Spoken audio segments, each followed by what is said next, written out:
And kicking off this in-depth look into Saturday's papers, we're going to start with the Daily Mail. Lewis, what are they running with? Well, it's good news. The good news is go true, blue, or face wipeout. After two by-election disasters, Tory grandees warn Rishi. But the story basically is about the fact that the Tories could have lost two elections, and they only lost one. And well, they lost two. They lost two.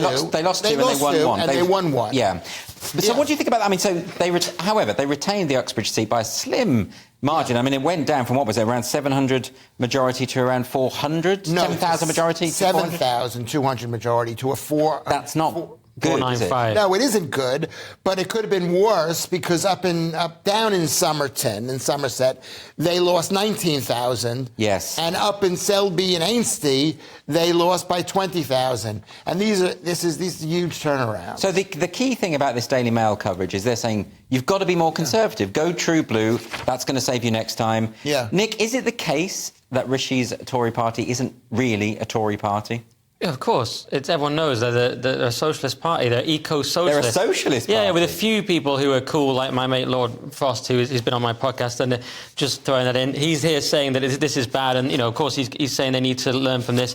And the sort of basic overall feeling is, one, there's a bit of Tory apathy. Tory voters tend to stay home to express their disapproval. They just stay home. They're not going to vote Labour or Lib Dem. They just don't show up, which is a lot of that has happened. That's what Frost is saying, right? That's right. And the other thing is that Green policies are very unpopular, which everyone's learning. And as Frost points out, this time they hit Labour, but it could soon hit the Tories unless they rethink heat pumps and the 2030 electric car deadline nonsense. Yeah, OK. So, Lewis, is there anything that they can do, do you think? I mean, Nick's view is that the Conservatives have to be more conservative. But really, at this point, is it not the case that Labour have basically got it in the bag for next time? Well, I think it's lost. There's something about this country where they spend so much time on one political party that by the time the elections come, they're just so fed up with that political party, they're willing to just throw the whole thing out. You think it's just that we get bored easily? Well, we like change. If you keep them in for too long, way too long, and they have too much power when they're in, and so it's kind of like being married to the same woman who...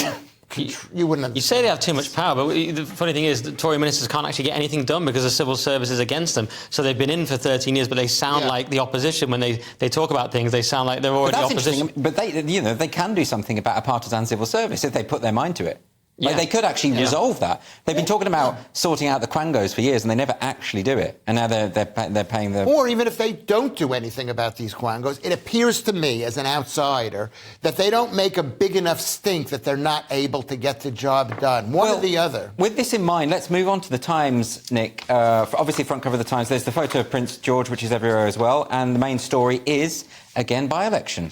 Yeah, so they've gone with Sunak aims to divide and rule after polls setback, which is a little bit dramatic, but basically he's going to apparently focus on migrants, trans rights and crime. And it's a more aggressive campaign. He's saying the election's not a done deal. He's saying there needs to be, or they're saying there needs to be a change in pace, emphasis and approach, and that there's going to be more edge to him. But it's not particularly convincing because Rishi obviously needs to do something, but he's not really an edge kind of guy. He's not edgy, is he? He's not really. He's smooth and managerial. He's not really inspirational. Ironically, who they need now is Boris to get them out of the mess that Boris got them into. It's very interesting. This article says that the fact that they held on to Uxbridge was a relief to Downing Street staffers. One of them said, "We're worried if they lose all three by-elections, Rishi will be in a horrible mood."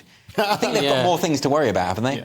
Well, maybe he's very angry. He doesn't strike me as someone who's capable of anger. I think it's a problem with democracy in this country and how leaders are chosen, how they're all coming from within the party. Well, Nick makes a good point, doesn't he, Lewis? That he is very managerial. He's not a Churchillian figure. He's not the kind of person who can inspire. Boris had a lot of people hate him, a lot of people love him, but even that kind of polarising figure has the capacity to inspire. He doesn't inspire me, but he does inspire. But you're saying Boris is like Marmite and Sunak's more like a sort of diet margarine.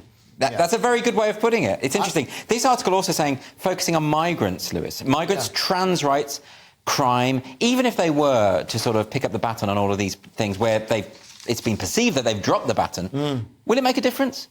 I don't think so. I think because people don't I think their own party doesn't trust them. This is the impression that I get. Hey, that's actually a really interesting point. Some of the polls have suggested that die-hard Tory voters, that a lot of them now would no longer vote Tory. Well, the big problem is Sunak was never elected. You know, they wanted Boris, then the members wanted Truss, no one actually wanted Sunak, and we don't actually know if he can win elections, if he has it in him, because we've seen with Ron DeSantis, just to make an analogy, he seemed good on paper, then he's launched his campaign, it's been a complete flop, and he just doesn't have that sort of Trump-esque charisma, just as Sunak doesn't have the Boris charisma. You never know until the election comes up, because, you know, we thought Theresa May could campaign. She called that early election, and then she hid away, saying, I'm not going to go on debate. But the frustrating thing for me is he actually can do some good stuff, like this bank thing, and they seem to have gone on top of it straight away. Right. But Sunak does try and do some good things. I have nothing against him. It's just, does he have enough to turn him out at this point? It seems unlikely. And what about the Telegraph? Telegraph very much focusing, Lewis, on